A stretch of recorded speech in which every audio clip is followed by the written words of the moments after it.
We're getting ripped off. You, me, him, everybody, we're getting ripped off. And there's not a damn thing you can do about it. And that's what pisses me off, is there's nothing you can do about it. Son of a bitch. I'm talking about, well, obviously, what am I talking about? I'm talking about old cars and shit. I'm talking about the parts that we got to get to do them. You got to get parts to fix them. That's the way it goes. I mean, what do you go to Texas and buy something that's been kept in a bubble? Maybe you don't got to buy parts. Otherwise, I mean, even if you got to buy the littlest things, you got to get trims, you got to get electrical shits, you got to get whatever. If you got an old car, you're going to have to get some kind of parts for it, and you're going to get ripped off. You're not necessarily getting ripped off by the person that you're directly getting ripped off by. Let me explain.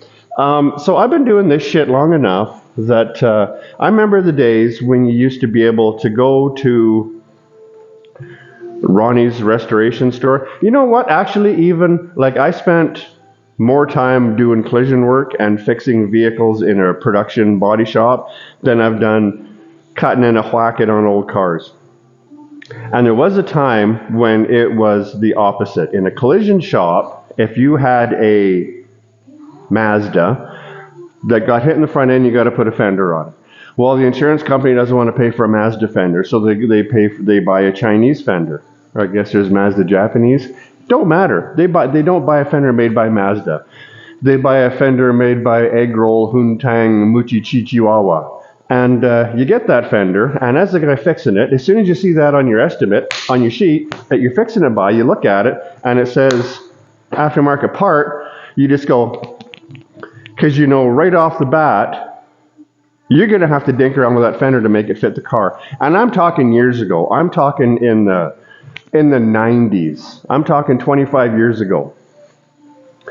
But the opposite side of that coin, or the other side of that coin, so in the collision parts and the newer parts, they sucked. You know, when you take that fender out, it might as well come with a die grinder, because you're going to have to hog out the holes and shit just to get the thing on the car, because the bolt holes ain't going to be in the right places or nothing. But in that same era, that same time frame, if you had a 68 Malibu and you're putting parts on it, well, you could walk up and you could take that part out of the box back then, and you could take it over and you could set it on the car, and that thing you could scuff it and paint it. It would gap well, the part would be straight, it would fit, it was a nice piece. Newer vehicles, shit parts. Old vehicles, a nice piece. That's the way it went. And I've been doing it long enough that I've seen it. Nowadays, that's just not the case.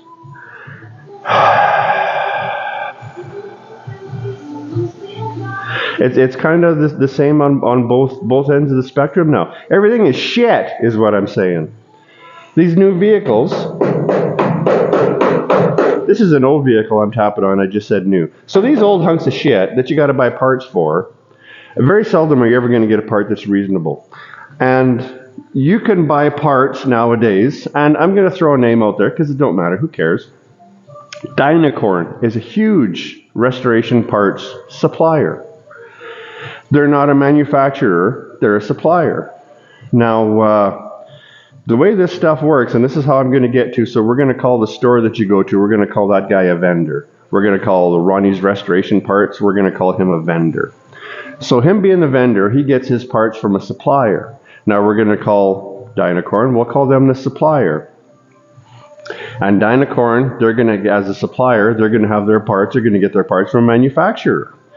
All the way up the line, everybody cuts deals with whoever they're dealing with. Your vendor cuts a deal with the supplier cuts a deal with the manufacturer. And those deals are always based on the quantity of parts that they're going to buy gives them a set price per unit. And usually the more parts you buy, the better unit price you get. So they more or less, they sign in on a contract with that person down the line from them, that entity down the line from them. So you're obligated. If Ronnie gets a batch of fenders from Diney and He pulls a fender out of the box, and it's a piece of shit. Pulls another fender out of the box, and it's nice. Pulls another fender out of the box, and it's a piece of shit. Well, he can't just send them back because he's obligated. I mean, he's bought them. They're his.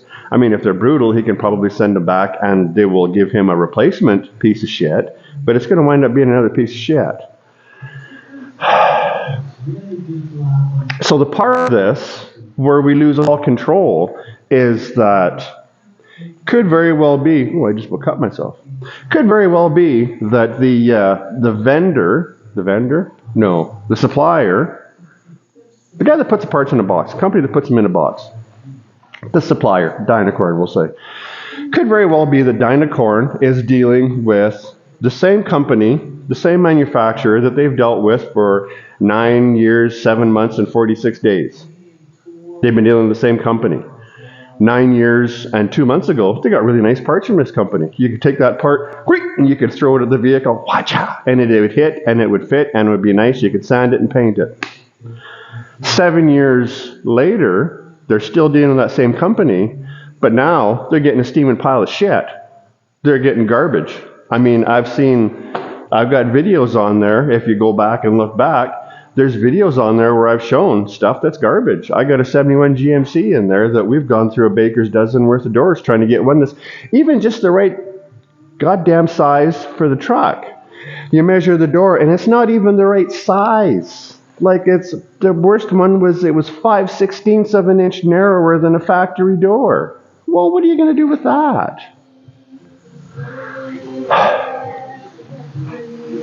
But the point I'm trying to make is your vendor, Roddy's Restoration Parts, it's not necessarily his fault.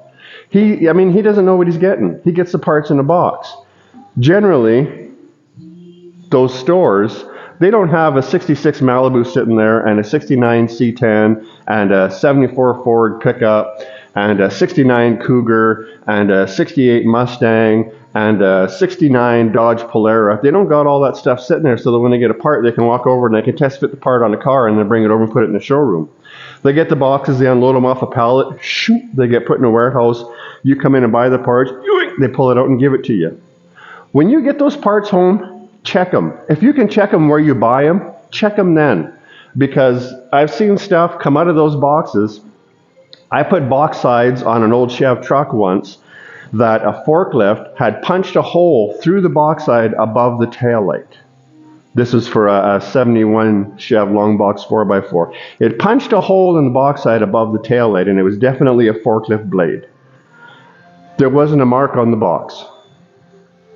Not a mark. The box was perfect. That box side went into that box damaged. The guy that bought those parts, he had that box side, a pair of box sides in his garage for over a year. Do you think he got his money back on it? If he would have checked the parts immediately, he could have taken it back and got his money back on the part. That's a real example. So when you buy something, check it. Make sure it's all right. You can't necessarily bolt it on to check it for fit, but at least make sure that it's not damaged. Anyways, I'm off topic. So when they're getting the parts, they're buying the parts, they're stocking their warehouse of the parts, they don't necessarily know that they're getting a bunch of shit until you start bringing it back and saying this thing's garbage, it doesn't fit. Now, it's not the store's fault. It's not Ronnie's Restoration's fault. He's got his quota with the company, and chances are pretty good he used to get good parts from that company. He doesn't get good parts no more. And that's not necessarily to say that the company is putting out shitty parts either, because the company's buying the parts from a manufacturer. So everybody's getting screwed except the manufacturer. They're making more money now, aren't they? Because whatever the reasoning is, if their dies for stamping the parts have wore out, then maybe they've gone, I don't even know where you get dies to stamp parts. I guess there must be companies that make that, because all these parts, everything, they start out as a flat sheet of steel. Then it gets laid out over top of a muffin tin, bang, and then it gets hammered into shape, and then there's your fender or whatever. So those dies, they call them a die, they got to come from somewhere. Somebody's got to make those. Whoever's making those, you're an arsehole, because your dies suck nowadays. So, yeah, I mean, that's how we're getting ripped off, and that's why you can't do a damn thing about it, because where are you going to go? Everybody says buy American. Who can afford to buy American? Number one, because I mean, holy son of a shits. I mean, like who can afford the shit? So subsequently, since nobody can afford to buy it, well, they don't make it no more because they can't afford to make it. If they're not selling it, they're not making it, right? Does it make sense? If you're building, putting a 71 Corvair together, can you afford to pay $3,700 for a door for it if your door's all rusty? Probably not, but if somebody else sells a door for $625, well, you're probably going to go buy that door.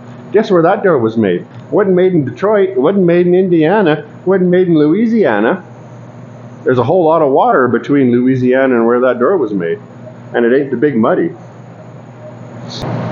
So I guess a big point that I'm trying to make here is you can't always blame Ronnie's Restorations. If you go there and you get a door handle for your El Camino and the door handle don't fit, it's not necessarily his fault.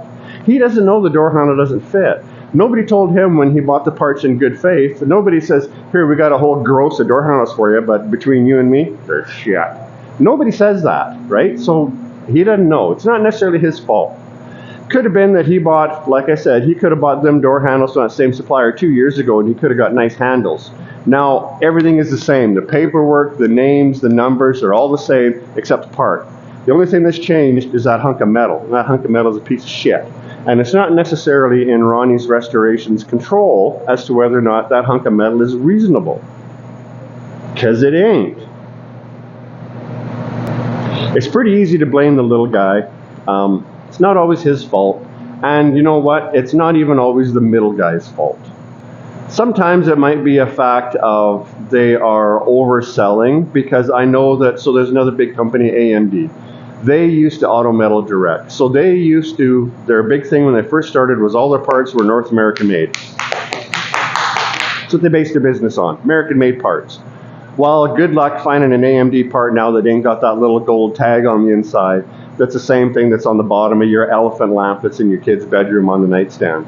Because they don't make all the parts that they sell. They can't make all the parts that they sell.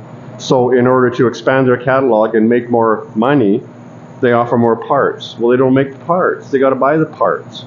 So their excuse is, well, we don't manufacture that. We're just filling orders. Well, why do you offer it then? If you got to go get away from the integrity of your business and sell a steaming pile of shit to do so, then don't do that. Because certain businesses used to have just a wicked reputation for good parts. But now that reputation is a joke on account of you don't sell good parts anymore. You're expanding your repertoire to try to make more money. Well, you're making more money, but who gives a shit? Now you're a clown like everybody else.